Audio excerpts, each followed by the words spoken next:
Аллах Субхану ва Тааля по своей милости возвеличил определенные дни, возвеличил определенные места и дал нам возможность получить награду у Аллаха Субхану ва Тааля. И именно об этом сказал пророк, саллаллаху алейхи вассалям, в хадисе, который передали Мухаммад ибн Маслям и Анас ибн Малик. В хадисе, где пророк, саллаллаху алейхи вассалям, сказал: «Воистину у вашего Господа среди дней вашего бытия есть избранные подарки». То есть пророк, саллаллаху алейхи вассалям, сказал: среди вот этих дней есть избранные подарки. Избранные алмазы, бриллианты, да? Так стремитесь же получить их. То есть старайтесь, Аллах дал эту возможность, стремитесь их получить. Ведь может быть так, что вам достанется какой-либо из таких подарков, после которого вы уже не будете несчастны никогда. То есть Аллах Субхану ва Тааля дал возможность, дал фурса, получите, пользуйтесь этим. И если вдруг, возможно, вы получите это и уже никогда несчастными не будете. То есть Аллах Субхану наградит вас, и вы преуспеете, как в этом мире, так и в ахирате.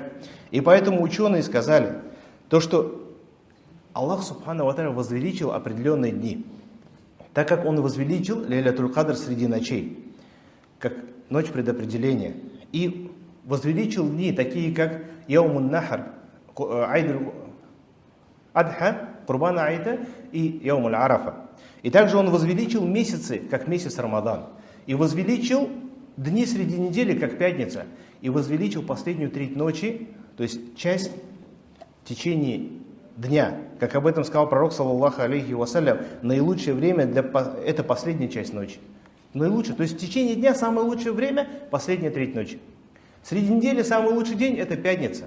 Среди месяцев самый лучший месяц – это Рамадан. Самый лучший день – Яумуль Адха, Айдуль Курбан. Самая лучшая ночь – Лейлятуль Кадр. Из этих дней – это первые 10 дней месяца Зуль-Хиджа.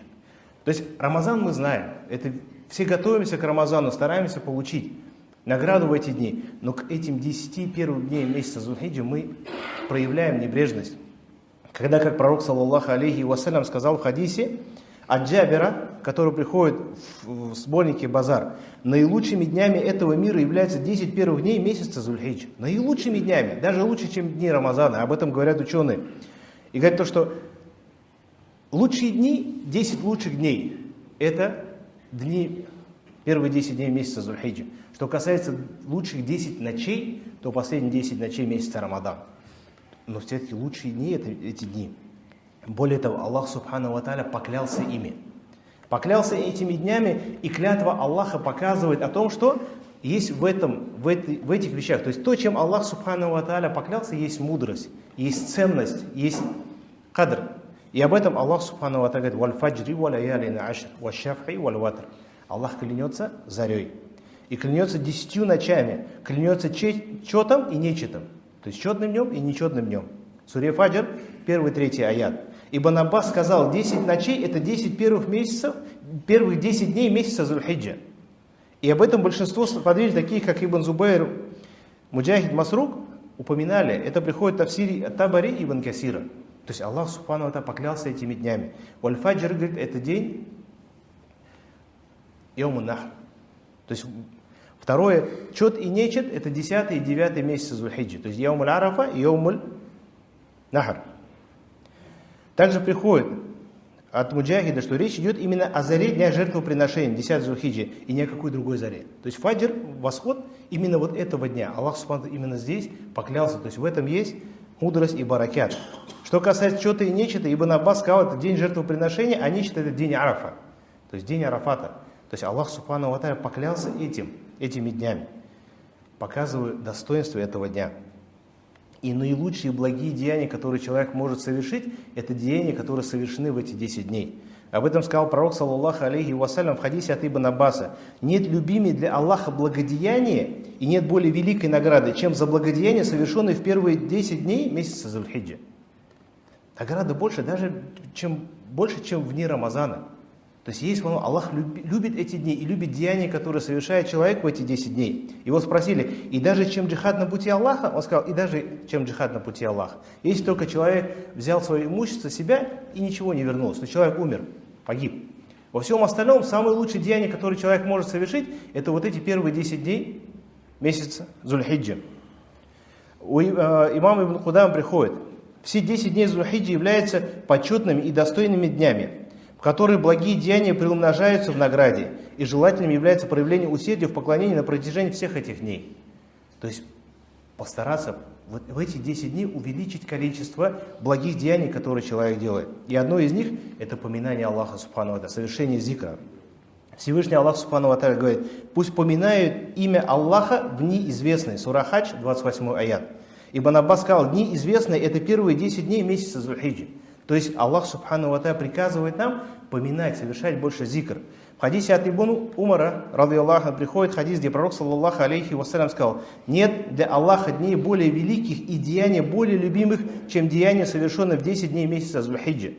Так увеличьте же в эти дни произношение слов Субханаллах, Альхамдулилля, Ля иляха илляллаху, Аллаху акбар. То есть пророк, саллаллаху алейхи вассалям, побуждает нас в эти дни постараться увеличивать количество зикров. Не просто... То есть самое лучшее, что мы можем делать, это увеличить поминания. И с такими были сподвижники пророка, саллаллаху алейхи вассалям. Часто приходят в сборнике Бухари про Ибн Умара и Абу Хурейру, которые в эти дни выходили на рынки и поминали Аллаха Субхану ва Тааля. И люди повторяли за ними. То есть побуждали других. То есть сами поминали и побуждали других также поминать Аллаха Субхану ва Тааля. И приводит, мы знаем, согласно нашему мазхабу, после фаджра Йомуль Арафа до асра 13-го Зуль-Хиджи мы после каждого намаза говорим: Аллаху акбар, ля иляха илляллах, Аллаху акбар, ва лиллахил хамд. Но помимо этого также мы должны поминать Аллаха Субхану ва Тааля. Как приходит, также Ибн Умар в дни ат-Ташрика произносил такбиры и после каждой молитвы, и лежа на своей постели, и находясь в своей палатке, а также на собраниях и направляясь куда-либо пешком. То есть не просто, у нас привычно, что после намаза мы делаем такбиры. Помимо этого также мы должны поминать, стараться увеличивать поминание Аллаха Субхану ва Тааля в эти дни. Также ученые сказали, что в эти 10 дней, точнее первые 9 дней месяца Зуль-Хиджи, нужно держать пост. И в этом тоже есть награда. Приходит слов жены Хунайна ибн Халида о том, что посланник Аллаха, саллаллаху алейхи вассалям, постился в день Ашура в течение 9 дней месяца Зуль-Хиджи и 3 дня каждый месяц, и понедельник, и четверг. То есть указано то, что пророк, саллаллаху алейхи вассалям, в эти дни также держал пост, и это является тоже возможностью. И говорит, одно из достоинств этого дня о том, что в этот день собираются все эти благие деяния, которые Аллах Субхану ва Тааля возложил на мусульман. И ураза, и закят, и хадж, и пост. Также от Хафсы, жены пророка, саллаллаху алейхи вассалям, приходит то, что 4 вещи не оставлял пророк, саллаллаху алейхи вассалям. Пост в день Ашура, пост в 10 дней Зуль-Хиджа, пост 3 дня каждый месяц и 2 рак'ата перед утренней молитвой. То есть это, опять же, для нас возможность увеличить, получая за это награду у Аллаха Субхану ва Тааля. И еще больше это пост месяца, в день Арафа. О чем пророк, саллаллаху алейхи вассалям, сказал, что пост в день Арафа служит искуплением грехов прошлого и настоящего года. То есть за один день Аллах Субхану ва Тааля прощает грехи 2 лет. И это возможность, фурса. Вот именно то, о чем сказал пророк, саллаллаху алейхи вассалям, вот эти подарки Всевышнего Аллаха Субхану, которые он скрыл в эти дни. И человек, который за один день поста может получить награду за 2 года. И приходит Саид ибн Джубайр, приводит о том, что однажды один человек спросил у Абдуллы ибн Умара, сына Умара ибн Хаттаба, касательно поста в день Арафата. На что он сказал: когда мы были вместе с посланником Аллаха, саллаллаху алейхи вассалям, то приравнивали пост в этот день к посту в течение 2 лет. То есть мы считали, что вот этот один день приравнивается по награде как за пост за 2 года. То есть возможность. Поэтому вот эти 10 дней мы должны ждать, быть готовым и стараться максимально получить награду за это. И это время, которое совершается хадж.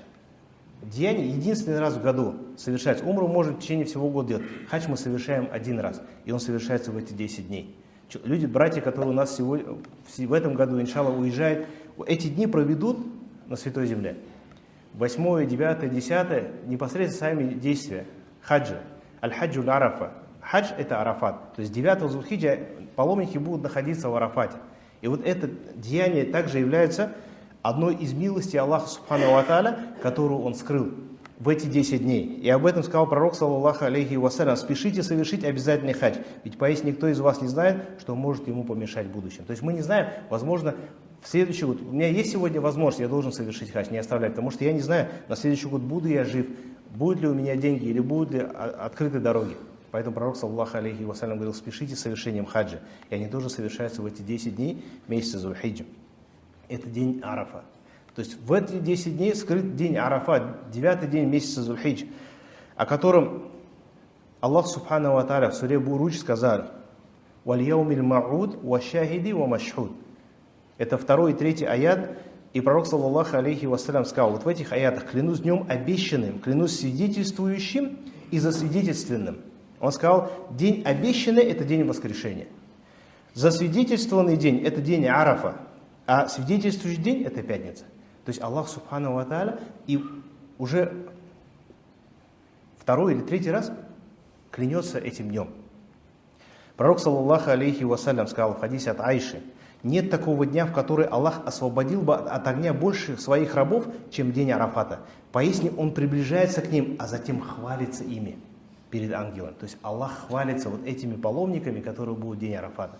Те, которые в храме будут стоять, подняв руки, просить у Аллаха Субхану ва Тааля прощения, пророк, саллаллаху алейхи вассалям, говорит: Аллах будет хвалиться ими перед ангелами. И потом скажет: чего они желают?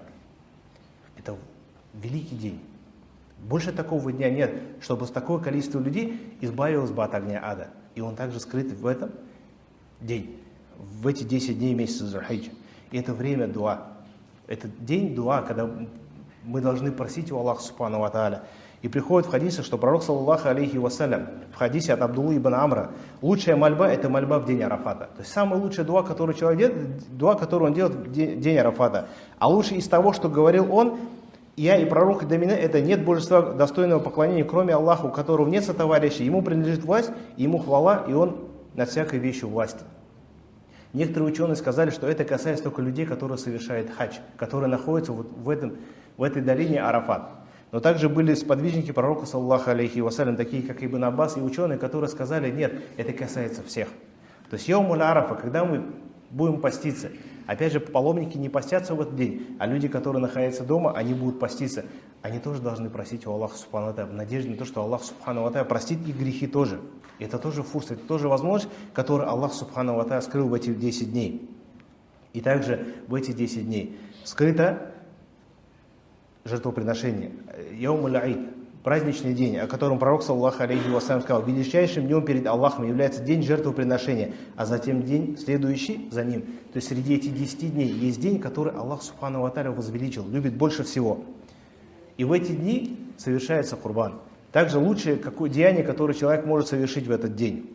Также дни Ташрика, которые приходят после них, 11, 12, 13, о чем пророк, саллаллаху алейхи вассалям, сказал: день Арафата, день жертвоприношения и 3 дня от Ташрика – это наши праздники, о мусульмане.